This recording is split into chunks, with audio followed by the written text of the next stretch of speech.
ఎవడైతే దుష్టుడున్నాడు వీళ్ళేమో చోటను కొట్టాలని చూశారు దావీదుని. కానీ దావీదుకి దేవుడిచ్చిన గ్రహింపు ఏంటి? దుష్టులను బహిరంగముగా బాహాటంగా శిక్షించు. ఇది గుర్తుంచుకోండి. ఇది తప్పకుండా జరిగి తీరుతుంది.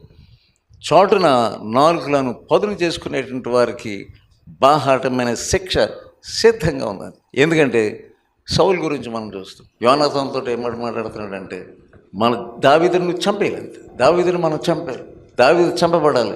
ఇది అతని నోరు, అతను పదును చేసుకుంటున్నాడు, చోటును పదును చేసుకుంటున్నాడు. కానీ దేవుడు అదే కత్తి మీద పడేటట్టుగా చేసి 1 సమూయేలు 31వ అధ్యాయం 4వ వచనం. సౌలు తన కత్తి పట్టుకొని దాని మీద పడెను. ఏ కత్తితోటి తిరిగాడో దావీదుని చంపాలని ఆ కత్తి మీద పడ్డాడు. ఇది బాహాటం. అందరూ చూశారంట. దాంతో ఎంత బాహాటంగా ఉంది తన యొక్క శిక్ష. నువ్వేదో అనుకుంటున్నావు, వాళ్ళు ఏదో రోజు తెల్లవారుగా నన్నే తిడతారు, ఇది నేను భరించలేను అని నువ్వు అనుకుంటున్నావు. నిజం భరించలేవు.